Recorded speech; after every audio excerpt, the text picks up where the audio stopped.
Are you tired of feeling overwhelmed and stuck in your current situation?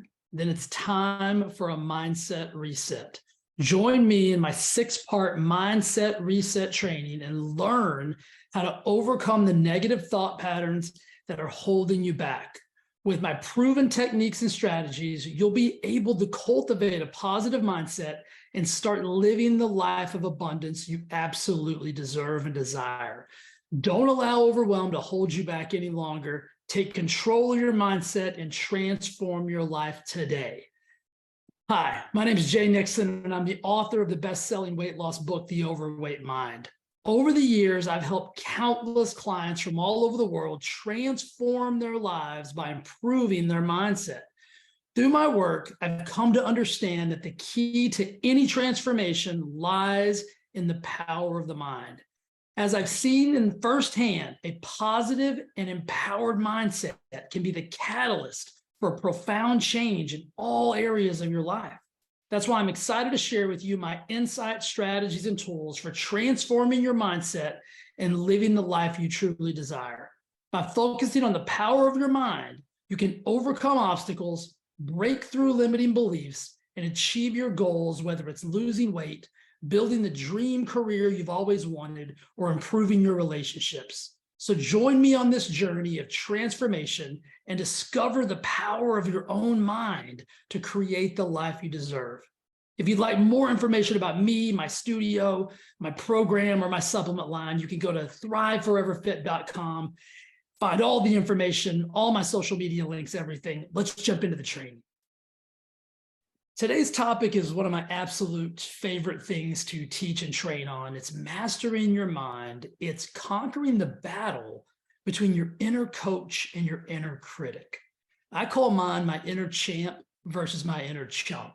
My inner champ wants me to win. My inner champ knows that I'm doing everything I can, and he's always there pumping me up, high-fiving me, doing all the things that necessary to get me to the next level of my life. And on the other side, there's that inner chump. He's trying to bring me down. He's got that negative self-talk. He's got a bad attitude. And what I've learned to do is I've learned to quiet that inner chump. And I've learned to listen to that inner champ.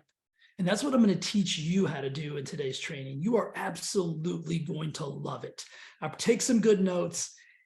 Visualize your inner champ and your inner chump. And then I want you to start squashing that inner chump down, because we've heard enough from him. And so let's start listening to that inner champ and let's win. You're going to love today's training. Today, I have got a training for you that is going to blow your mind and be pivotal in the understanding of your success and your success journey. If you've heard me speak at all, you're going to understand what I'm talking about once we dive into today's session. Today's training is your inner critic versus your inner coach, or your inner coach versus your inner critic. If you guys know anything about me, you know I refer to these two metaphorical voices as the champ and the chump. So the champ is my inner coach. The chump is my inner critic. And so here's the deal. Your inner coach is that voice inside of you that confidently believes that you can be, do, and have everything in life you desire. When life's going amazing, your inner coach, or the champ for me, is screaming the loudest. He's the loudest voice I hear.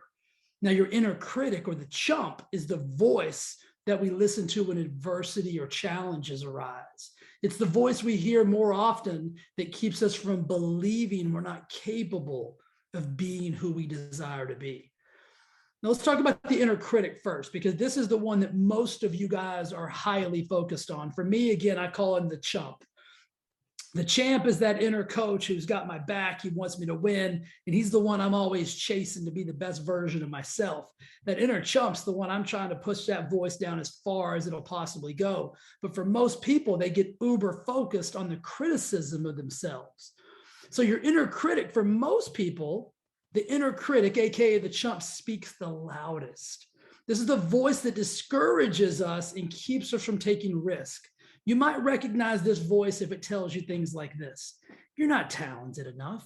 You're not brave enough. You're not skinny enough. You're not fit enough. You're not strong enough. You're not smart enough.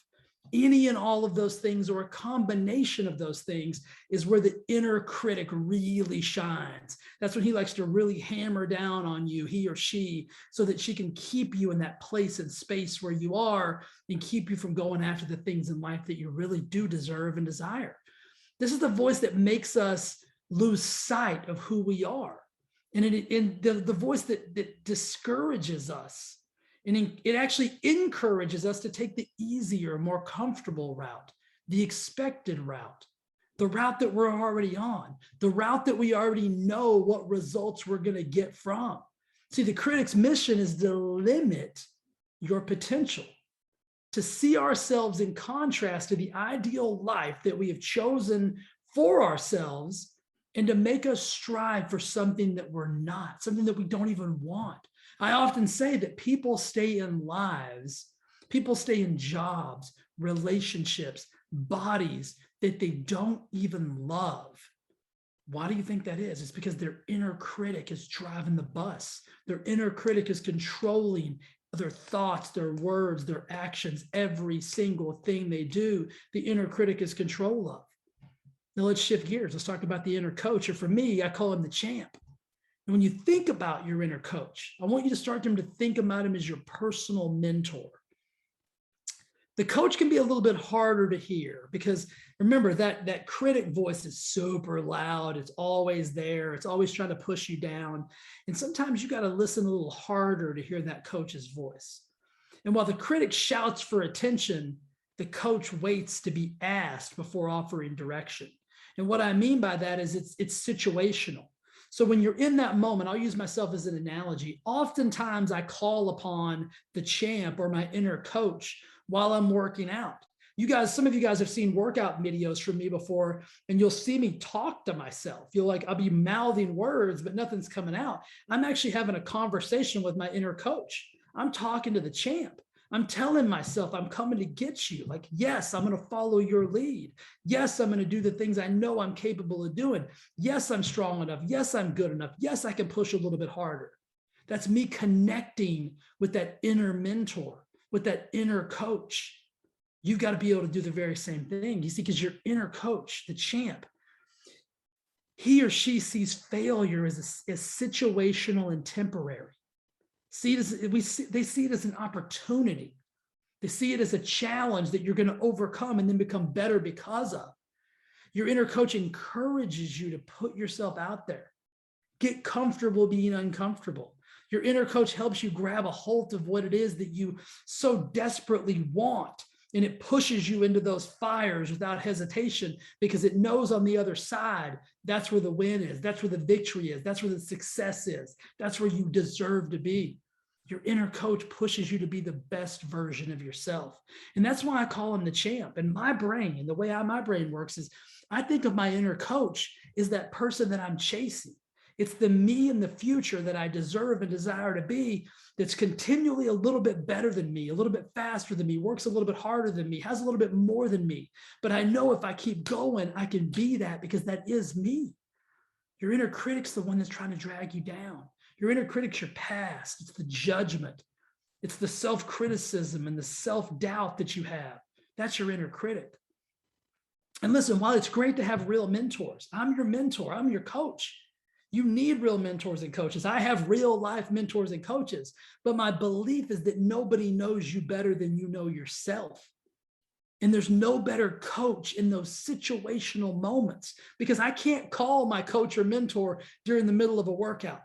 I can't call my coach or mentor during the middle of a speech when I'm on stage in front of 3 or 4 or 500 people. I've got to be able to call on that internal inner coach that's already in me. And only he or she can guide me out of that situation, being the most authentic version of myself because he knows me. The champ knows me better than I even know myself because the champ's who I'm trying to be. So let's talk about how do you access your inner coach? Because some of you are thinking, hey, man, this sounds awesome, Jay. This sounds beautiful. How did you create the champ? How do I quiet the inner critic? Well, first, let's focus on how we get to that place of understanding who our inner coach is. So we've got to figure out who is this person? It's you, but who are they? Who's that person you want to be? What do they do differently than you that you want to strive to be? So here's how I came up with the champ. I would find a quiet place. Could be your living room, could be your bedroom, could be your study, could be anywhere. Somewhere you can close your eyes and you can actually get clarity without distraction about what it is, your visionary self. Who are you in the future? And what I want you to do is I want you to start thinking of all the things you love and value about yourself. I want you to get lost in thinking about your gratitude, your past successes, your dreams, your goals, the excitement and zest you have for life, because that's how you're going to construct this inner coach, because your inner coach is focused on those things. Your inner coach is driven by gratitude. Your inner coach is successful beyond your dreams and beyond your visions, but that's what you're striving to be. Your inner coach has goals and dreams that you fit inside of. Your inner coach is excited about life, excited about the opportunity, excited to be the best version of you. So then I want you to, what feelings and emotions and energies are you experiencing? When I talk about that, gratitude, success, dreams, goals, excitement of life, I want you to actually feel the physicality of what do those emotions feel like? What does the energy feel like? What are you experiencing when you think about? When I think about the champ, he's bigger than me. He's stronger than me. He's faster than me. He's smarter than me. He's better looking than me. He does everything a little bit better than me. But then I remember that is me. That's a version of that I'm striving to be. So the energy and emotion I attach to that is excitement. It's happiness. It's attention. It's all the things. It's consistency and it's commitment. It's discipline. It's all those feelings. That's what I feel when I think about the champ. Number 3 is I want you to start to picture yourself in the future. I want you to picture your ideal self. I want you to picture yourself surrounded with people that love you, that you love. I want you to picture yourself with the things that bring you joy, the things that light up your soul, the things that give you energy. See, because that's the version of you that you need to be living in. So once you've got this image, I want you to start taking notes of the physical attributes. I want you to paint a detailed picture of what the champ or whatever you call the better version, your inner coach that you come up with. What are they wearing? What does their hair look like? What does their surroundings look like? What does it feel like to be in that body? Where are they located? What are they doing? What are they eating? What does their physical body look like? What's their wealth look like? What's their health look like? Who are they surrounded with? Think about that. Think about all those things. What's the vision and version of that person? That's you in the future. You're going to create and construct that. Then next, I want you to visualize a day in the life of this version of you. When do you get up? What's your morning routine look like? What's on the agenda for today? Are you working out? What does your gym look like? You guys know this. If you've heard this story about me before, the gym that I have now, the physical studio that I own, I manifested that in my mind for a year to 2 years before it actually came to fruition. I used to think about the future of what my personal gym would look like. And now that's Thrive Fitness Studio, Palm Desert, California. It's exactly what I thought it would be. And I visualized it so detailed that things are where they are, like machines in the gym are where I visualized them being. The doors where I visualized it being. The view from the gym is what I visualized it being. The crowd and the people that fill that gym are who I visualize filling that gym, the people I get to serve. So when you have a clear picture of who you desire to be, you've now met your inner coach. You've met the champ. You've met whatever version of you want to call that self. This is the ideal version of yourself in the future. It's the person that is guiding you through the decisions that you make. So I often ask myself, if I'm in any kind of situation, what would the champ do in this situation? What would the champ do to get us closer to being the person we deserve and desire to be? How would the champ respond? How would the champ think? How would the champ react? How would the champ behave? And if you start to do this, this is going to get you to the happiest version of who it is that you deserve to be. Because remember, it's you. So from this point on, you have the exact blueprint of the future design of who you are. And now all your decisions have to be predicated on chasing that champ, chasing that coach.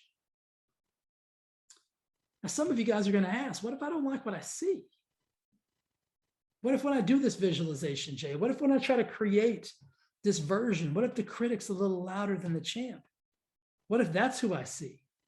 What if I can't actually get a picture of who it is that I really want to be? I'm going to be honest with you. When I first took this on myself, when I first started doing this exercise, I didn't think about my ideal physicality, my ideal self, my ideal wealth, my ideal happiness, but rather I thought about the life that I had lived. I thought about my life today. I thought about all the struggles and the traumas and the tragedies that I'd gone through. And then I paused and thought, well, if I continue on this path, I know exactly what my life's going to look like. I don't have to have a future vision because I'm living my current reality. My current reality won't change unless I start to think like I can be, do, have more, want more, desire more out of life. And so I knew at that moment that I had to redefine who I was going to let guide me. I was no longer going to let my inner critic guide me. So when I did, I started to visualize a little deeper and harder. There were aspects of that past life that were so disheartening to me that it actually springboarded me into making the ultimate decision that I had to create the champ. I had to create a bigger, bolder, more awesome version of who it is that I needed to be. And I stopped chasing the critic. I stopped listening to the critic. I put the critic in a box, put a lock on the box, and I started doing, being, and having, making decisions from the place of where I wanted to be rather than where I'd come from. So at first, if this exercise doesn't run smoothly for you, know that that's okay and know that that's normal. And know that I want you to use that past critic. I want you to look him dead in the face and say, I'll have this no more. That is old. I am new. Goodbye. That's what you say to the inner critic. You look him straight in the face, her straight in the face, and you say, listen, that's old. I'm new. Goodbye. You put him in a box and you lock that box. By going through this exercise, you're going to start to create and see the version of your inner coach, your inner champ. And it's going to be the happiest version of you that you've ever seen. And so now that I'm comfortable understanding who the champ is, I'm no longer struggling to keep the promises and commitments that I make to myself. Because the champ, he's older, he's wiser. He represents all the things I love about myself, all the things that I love about life, all the things that I know I'm able to unleash and become is because of the person that I deserve and desire to be. And the better I get, the more I want. So I never actually catch the champ. Let's use workouts as an analogy. Champ always beats me. Champ always gets there first. And I'm okay with that because I know that's me in the future. And I know that I'm going to keep chasing the champ for as long as I live. Here's another thing I need you to understand, that time is precious. And so we've got to get that inner coach overriding that inner critic. We can't wait. We can't wait until we're so unhappy that we just can't stand it anymore. We've got to do it today. We've got to take charge of our lives and start looking through the lens of our ideal self, who it is we want to be. We've got to be proactive in this process. What time's your coach get up? What does your coach do in the morning? And that's how you make your decisions. If coach gets up at 4 a.m., you get up at 4 a.m., 3:59. If coach goes for a run in the morning, you go for a run in the morning. And you start pushing on coach. You start chasing the champ. You start applying pressure to the champ. And when you do that, everything will begin to change for you. Every move you make will be in the footsteps of your coach, and you'll be right on his tail. You'll be right on the champ's tail. And that's going to get you closer to the reality that you deserve, you desire, that you want to live. And when you're in any situation, when you're in any dilemma, any adversity, any challenge, any obstacle, you simply ask yourself, what would the coach do? right? What would Champ do right now? And that's how you're going to get to the places and spaces. Because remember, you got to have coaches, you got to have mentors, but nobody knows you like you know you. And you won't be able to pick up the phone in certain situations and scenarios. You're going to have to call on the most powerful coach that you'll ever have. And that's your self-belief, your self-reliance, your self-awareness. That's the champ. That's the inner coach. So go through this exercise, create that version of you that you deserve and desire to be, that one that you'll chase for the rest of your life. And you'll get close and you'll nip on their heels. But the truth be told, you don't want to catch them, because that means you stopped evolving, you stopped growing. And if you know anything about me, you know I don't believe in that. I believe in consistency. There is no finish line. We will keep going and growing and evolving until the day that we die. You have to. And if you'll develop a powerful, positive inner coach like I've got in the champ, you'll put the chump to bed and they won't bother you anymore. So I know if you'll follow this training, if you'll dive into the processes and you'll really work through the creation of that version of you, and then you'll start making decisions from that place, not from where you are today, but from where you want to be, from where the champ is. Life will change, and life will change for you in a massive way, and it will become abundant, and it will become awesome. All right. Love you. See you soon. All right, let's hear it. A high five for that inner champ, that inner coach. Hopefully now you've started to learn how to tap into that positive self-talk and eliminate that negative self-talk. It's going to take a little bit of time. It's not going to happen overnight, but give yourself some space and some grace and start visualizing that inner champ. Anytime adversity presents itself, ask yourself the question, what would my inner coach say? What would my inner champ tell me to do? And if you start hearing those negative rumblings, I want you to eliminate that thought process from your mind as quickly as you possibly can, because you don't need it. And now I want you to get ready for the next training, number 5. It's the power of momentum. I believe momentum is the magic multiplier of life, but it goes both ways. You can have positive momentum. You can also have negative momentum. So what I'm going to teach you in the next training is how to create more positive momentum and how to stop negative momentum dead in its tracks. You're going to learn how a winning mindset and a positive momentum are the two forces of awesomeness and abundance, and it will get you so much further, so much faster. You're absolutely going to love this training.